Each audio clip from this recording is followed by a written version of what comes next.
कि 1 जीबी के SD card में पूरा डाटा स्टोर क्यों नहीं कर सकते हैं। जनरली आपने देखा होगा कोई 1 जीबी की एसडी कार्ड या 10 जीबी का हार्ड डिस्क या 4 जीबी का एसडी कार्ड, तो उसमें हम पूरा उसके कैपेसिटी मैक्सिमम स्टोरेज जितना फाइल हम उसमें डाटा उसमें स्टोर नहीं कर सकते हैं। तो क्यों हम स्टोर नहीं कर सकते हैं वो आज हम जानेंगे। तो ये हम एक एग्जांपल के थ्रू समझेंगे। मान लीजिए आपने कोई मार्केट से एक नोटबुक लिया, तो उस नोटबुक में मान लीजिए 100 या फिर 100 पेजेस हैं। अब उस पेजेस में आप अपना वर्क करेंगे, राइटिंग करेंगे, तो आप पॉसिबल नहीं है कि आप पूरे के पूरे 100 या फिर 150 में आप वर्क करें। उसमें इंडेक्स के लिए 2 पेजेस उसमें निर्धारित होती है, उसमें दिया हुआ होता है। तो आपका स्पेस 98 बचा, 148 बचा। आप वर्क कितना जिसमें आप उसमें राइटिंग का कार्य करेंगे, और 2 एलोकेट हो गया किसके लिए, इंडेक्स के लिए। अब इंडेक्स क्या होता है, इंडेक्स का यूज क्या करते हैं, तो आप अपने बुक्स में कितने हेडिंग्स लिखेंगे ये आपका कोई आइडिया नहीं रहता है, कितने आप चैप्टर्स लिखेंगे इसका भी कोई आइडिया नहीं रहता है। तो उसी को फाइंड करने के लिए इंडेक्स आपके यूज में आता है।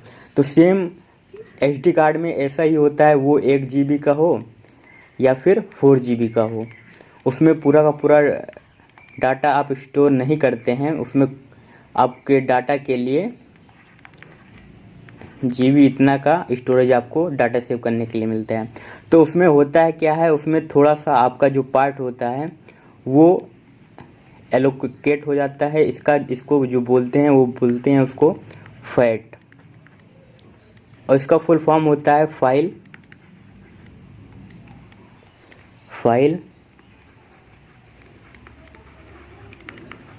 Allocation table. अब फाइल एलोकेशन टेबल क्या है, यहाँ पे क्वेश्चन आता है। तो फाइल एलोकेशन टेबल क्या है, आपका जो स्पेस होता है, आपने अपने एसडी कार्ड में जब फाइल स्टोर करते हैं, तो मान लीजिए आपका 4 जीबी 1 जीबी का मान लीजिए आपका एसडी कार्ड है, तो उसमें आप कितनी फाइल स्टोरेज कर सकते हैं ये कोई आइडिया नहीं होता है।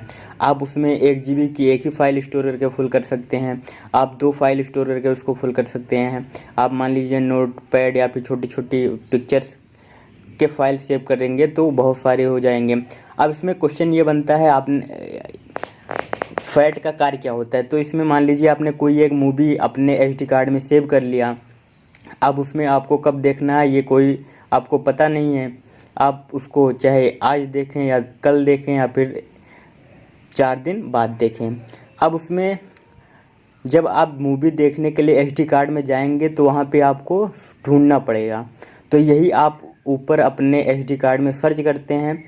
तो एसडी कार्ड में जब सर्च करते हैं तो वो जो फाइल एलोकेशन टेबल होता है वो इसकी मदद से आपको आपकी मूवी आसानी से मिल जाती है। वो तुरंत आप जाता है, चेक करता है search bar file allocation table में, और जहाँ पे होती है आपकी फ़ाइल वो लाके आपको दे देता है। सेम यही प्रोसेस इंडेक्स, जब आप अपने नोटबुक में इंडेक्स यूज करते हैं तो आपको इस प्रोसेस के बारे में पता होगा। तो वही प्रोसेस फाइल फैट करता है एसडी कार्ड में, जो आपके द्वारा सेव की गई डॉक्यूमेंट्स, फाइल्स, वीडियोज, पिक्चर्स को आसानी से ढूंढने में मदद करता है। तो आई होप ये वीडियो आपको अच्छा लगा होगा, ये जानकारी आपको जान के अच्छी लगी होगी। तो ऐसे ही और वीडियो देखने के लिए आप हमारे यूट्यूब चैनल को सब्सक्राइब कर सकते हैं। Thank you for watching.